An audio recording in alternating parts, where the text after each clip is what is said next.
My last question relating to the Marines is, how did you being in the Marines give you the mindset or the mind state to be where you're at now, become a developer? Was there any tools from being in the Marines that helped you become who you are today?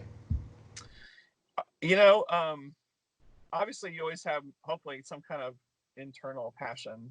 Um, you know, when I was in the Navy and doing submarines, it, a couple of things, aside from your job and what you're doing, obviously, it gave me time to, I don't want to call it time out from the rest of the world, but it gave me time to really think about what I really wanted to do in the future. Um, and, you know, I certainly learned that I had a passion for writing, for building writing code too, and building these systems, and thought that was enjoyable. You know, Another thing that I would say that it's helped me dramatically is your perspective on life. So lots of people these days are really stressed out at work, and they are overwhelmed by what they have to do at work and the decisions they have to make. Sometimes it just feels like it's too hard or it's the end of the world or something like that. And I see this all the time everywhere. Um, I think what helped me being on these submarines and being a combat veteran was it all seems pretty easy to me. Like the stuff that people are freaking out about in business just doesn't seem like it's not, it's, you're not going to die. Fair enough. um, It's relative. yeah, it's all relative. And so it's like, well, we used to do some pretty crazy stuff with the SEALs or missiles and stuff like that. And a lot of things could have gone wrong. And, and so when you become acclimated to that level of seriousness, of stress, of major impact on the whole world, and then that becomes normal for you, when you go into business situations or other things, uh, it helps you to not be overwhelmed and think that the mountain in front of you is too high to climb. You're just like, I got this. And so, yeah, it kind of gives me a calmness maybe about things, like, yeah, we can figure it out. And also risk taking, your ability to go for things, to take bigger risks. I'm not going to die if this doesn't work out. Because you know what, the most success I've had in my life and my career was from taking big risks. uh, Playing it safe feels to most people like the right thing to do, the safe thing to do, but it also may lead to a life of just too much normalcy or maybe mediocrity or whatever, and less excitement and maybe less, fulfillment in what you're doing. I know it's easy for me to say, hey, take risks, and a lot of people are afraid to do that. But at least in my experience, every time I took a big risk and went for something and stuck my neck out, that's when really cool stuff started to happen.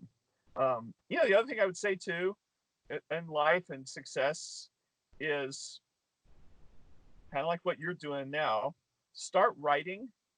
Just start writing and putting yourself out there. Write articles, write blog posts, write on LinkedIn, on Twitter, everywhere you can write. Write little books.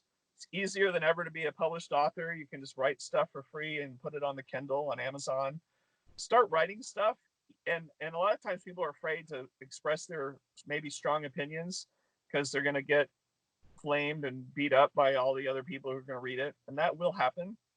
But I think what I've noticed is the more you write about it, really solidifies kind of who you are, and I think it's helped me dramatically. I think just in life and my career and just writing, because writing has such a great reach and long term. It lasts.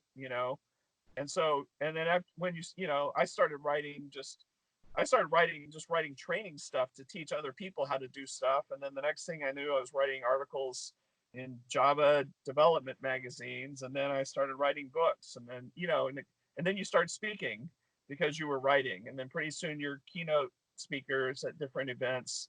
And so things snowball. And then I think that expressing yourself and putting that pen to paper and getting it out there and taking the arrows that people are going to shoot at you and keep going, I think is one of the most critical things you can do to be successful in your life and in your career.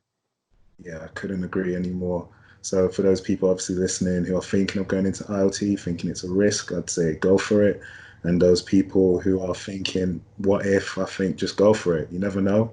Like Yeah, who reached out, I reached out to you like 7 years ago, you just never know, you know? And yeah, so it's funny actually, because I'll take it back to when I was talking about my manager. And we always joke because he read your book and helped. He's been in the company that I went to. He's still there now, since like for at least 20 years, I think. And he helped build that system. If he actually took his knowledge from that book and did something else, he always jokes saying that I'd be sipping tequilas on a yacht just because he would have made his own business. And he always looks back on that and thinks, what if? So it's yeah, always something I always tell people, like if you have a passion for something and you know you're just thinking, especially being young, because a lot of the things I do is with students and whatnot, this is the right time to be reckless and this is the right time to take risks because you just never yeah, know if you're going to get that chance again. So obviously echoing what you've said, I couldn't agree anymore. I'm glad you said that. So just for people that are, you know, listening and watching this, they can also take that in from someone who's done it. You know, has been in the sure. Marines, has helped pioneer the IoT market that it is today. And, you know, it's really important that people can hear that from you yourself. I Um, appreciate that. Thank you. No, it's my pleasure. And it's When, good. It's good to, and it's good, like you said, talking to students. It's good to be a teacher. yeah, Yeah, take what you learn and give it back and teach other people. A lot of people try to hoard their knowledge because they think they need to make sure they're more important, or whatever secret knowledge they have, they need to keep it so that they're more valuable. I found that the opposite is true. The more you give away, the more valuable you become, and it's better for everybody. You always hear terms like uh, leaders or readers, like reading lots of books. I also think leaders are teachers. I think to be a great leader, you really need to be a teacher. Uh, and of course, it's also when you need to learn a subject. If someone tells you you're going to have to teach it to someone else, you'll learn that subject at a much deeper level. it's true. It helps your understanding, and then you can help teach because you're learning still and you're teaching others based on your learning. So it's always about Absolutely. growth in that sense as well. And you're always hungry to learn more. And I think that's also a key as well. You're just always driven to do stuff. I Right. think it'll take you a long way. Exactly. No, I totally agree. I couldn't agree anymore. I'm just glad you've said it so people listening are hearing and taking that in as well.